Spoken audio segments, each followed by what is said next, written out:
Are you a player searching for a new quest? Are you a DM stressing over a session you have not prepared for?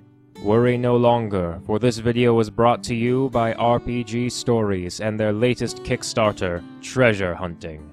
They have provided 3 quests for your game, with NPCs, fleshed out lore, and printable maps.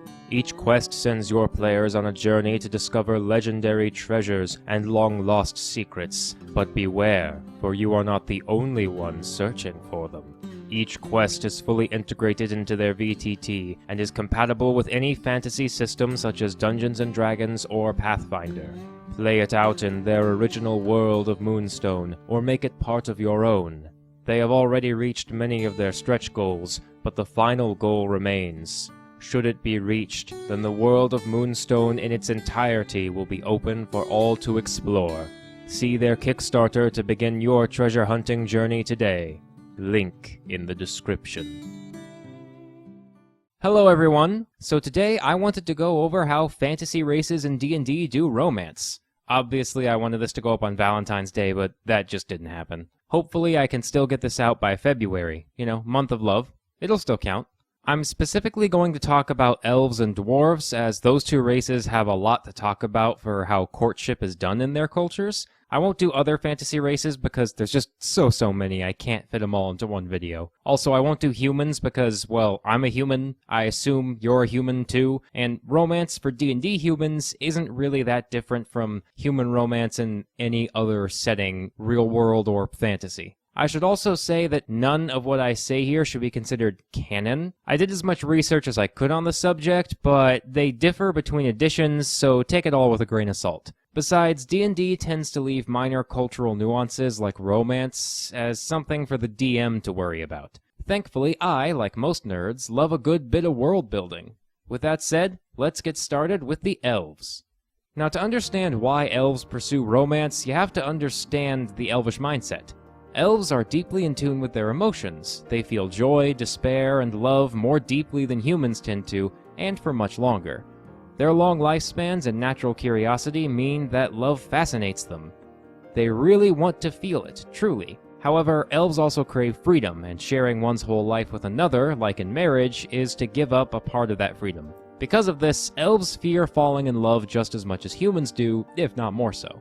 Speaking of humans, let's talk about elf-human romance for a bit, because it is fascinating and surprisingly common. Humans in D&D live an average of about 70 to 80 years. Elves, on the other hand, live an average of 700 plus years. This brings up an obvious problem. An elf that falls in love with a human will have to inevitably watch that human grow old and die, while the elf gets to spend a few hundred more years with the pain of a lost love. That is part of why they fear a romance with humans. Paradoxically, it's also why they seek it out. Because elves do not wish to lose their personal freedom through marriage, but are still deeply fascinated with love, they tend to fall in love with humans quite a bit. Forming a long-term relationship with a human would last about 50 years or so. That is nothing to a creature that can live for centuries at a time. From the elf's perspective, they are gaining an important and valuable emotional experience without sacrificing centuries of personal freedom that would come with marrying another of their own kind. A relationship with a human also grants the elf insight into how the shorter-lived races think and behave, which is always fascinating to them. Now you might think this is selfish, and you would be right, to a degree. Elves are kind of egotistical by nature, but it's not just pride and desire that drives them. The search for love is a literal divine decree. For those who don't know, elves in D&D reincarnate. They are born, they live their lives, and when they die, they return to their creator, the supreme god of the elves, Corellon Larithian. Corellon takes their souls and basically experiences everything the elf did throughout their life. Corellon will then send their soul back to the mortal world as a new baby elf to do it all over again. There is more to it than that, but it's the gist. Just know that elves, upon reaching adulthood, will have a spiritual urge to go out and explore the world for all manner of experiences. It is literally a yearning in their soul. For an elf, love with a human is a treasured experience in a centuries-long journey of treasured experiences. The elf's love may be heaven-sent, but it is true, no matter what. Plus, it gives us half-elves, and I like half-elves. Now, love between an elf and another elf is a completely different story. Marriage between two elves is a centuries-long commitment, being equally an act of love and responsibility. Because of this, elves usually just do not marry each other, unless it is politically necessary or the elf couple just happens to be that madly in love.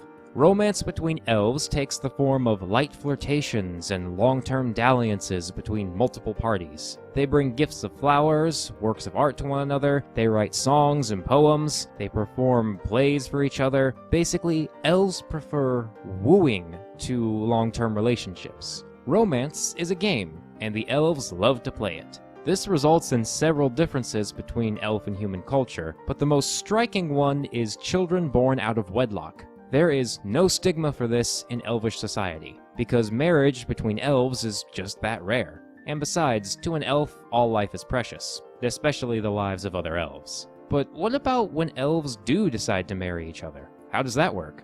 Although elves reach maturity by around age 25, most elvish societies decree that you must be 100 years of age at least to be eligible for marriage. The community wants the young elves to really live a few more decades and experience the world before settling down. Kind of like how people tell you not to marry right out of high school. Now, should the two elves reach the 100-year mark and still want to get married, they require no consent from their parents or leaders. Those requirements would stifle the freedom of the individual elves, which is something they take very seriously. A marriage ceremony between two elves is a celebration that involves the entire community. Everyone gets in on the celebration. Much like a human wedding, the couple speaks their vows to one another, which can be very long-winded as elves put their all into everything they do. So vows between elves are less like short, sweet promises and more like long, eccentric poems. The couple then exchange rings. In typical elvish fashion, these rings are beautifully crafted and, in my mind, probably have some kind of magical property, like a ring of warmth or a ring of protection to keep each other safe and happy.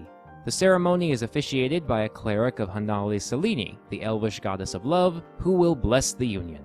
Elves don't really do dowries unless the marriage is more political than romantic. The elves are creatures more about the metaphysical than the physical, after all. Now, you're probably wondering if what I just said holds true to the three different types of elves: the high elves, wood elves, and drow. It mostly applies to the high elves, but it can work for wood elves too. Personally, I see the wood elves, since they are more primal and wild than their cousins, to be a bit more lax in their rules of courtship, and a wood elf ceremony likely being just two lovebirds sharing their vows in a secluded part of the forest with only the trees and wind as their witnesses. But what about the dark elves? How do they do romance? Well, they don't. Drow society is cruel and matriarchal, with women holding supreme authority and the men being second-class citizens at best. Because of this, marriages pretty much don't happen for the drow unless it's the best way to acquire more power. There's no romance either. Instead of one husband, female drow tend to have entire harems of men at their beck and call, both as a symbol of status and also as a means to have children, specifically a daughter.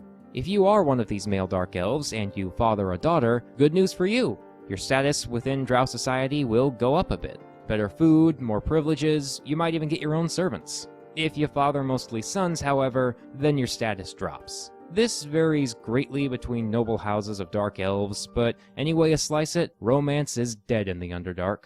And it's no wonder Dritz got the heck out of there. Also, this only applies to drow that specifically follow the teachings of Lolth, the Spider Queen. Drow that have broken away from Lolth's grasp tend to be more like the high elves in their romance dealings. But I've talked enough about knife-eared elves. Let's grow a beard and pick up an axe and see how the dwarfs do romance. Dwarves are a hardy and stern people. They value hard work and bravery, all for the good of their clan. A dwarf clan is a community of dwarves that have some relation to one another, usually through shared geography, ancestry, or political allegiances. The clan is everything to the dwarf, and everything a single dwarf does in their lifetime is for the betterment of the clan.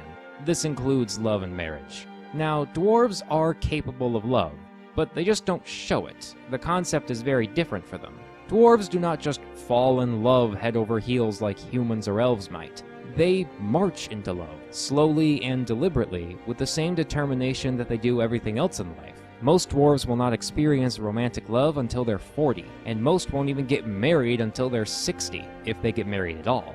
Marriage for dwarves Well, it's more like a business transaction than a union of impassioned lovers. That isn't to say love plays no part in it. Dwarf men care greatly for their wives, and vice versa. But responsibility to the clan always comes first. But don't sell the dwarves short, because when they've fallen in love with their spouse, nothing will break that love. Funny enough, this actually means that divorces do not happen in dwarf culture. No dwarf would disrespect their spouse or their clan by breaking off a marriage, at least not without proper permissions. What is the purpose of a marriage if not for love? Well, like I said, it's a business transaction. On the one hand, marriage allows two clans to become one, with each becoming stronger as a result. On the other hand, it can be seen as both clans losing one of their members to go forth and multiply, eventually founding a clan of their own. So obviously, marriage is taken very, very seriously by the dwarves, because a bad union can harm the standing of an entire clan. Therefore, it should be no surprise that dwarves have many rules and roadblocks before a marriage can even happen. The rulers of both clans must agree to the union. Without this consent, any further romantic interludes will be punished. Common punishments include fines, confiscation of personal belongings, and straight-up banishment if you act the fool too much. I like to picture clan consent as a big meeting, where clan leaders and elders spend days discussing every last detail of the union. The family lineage of the bride and groom, their codes of conduct and honor, their skills, age, personal wealth, everything. Now, once consent has been given, the bride's clan usually has to be given a sufficient dowry. The most common dowry is the wife's weight in gold. Other dowry payments include masterfully crafted pieces of jewelry, plots of land, livestock, or even magic items. The married couple will also receive gifts from both clans as well that's meant for them as opposed to the clan as a whole. It would be easy to blame this on the natural avarice of the dwarfs, but that's not the case. The real issue is that dwarf women are incredibly rare. If you want a more in-depth look at this, I recommend Mr. Rex's video on dwarfs, as he does a really great job explaining why dwarf women are so rare, but they are.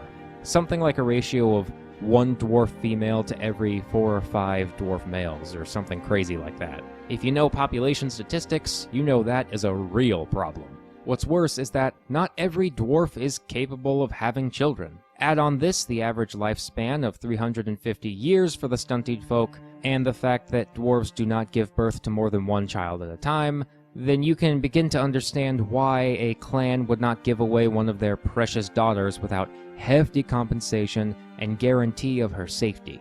The couple share their vows, which are poetic but more to the point than the vows of humans. Now, the marriage itself is a huge ceremony in which all members of the clan are invited.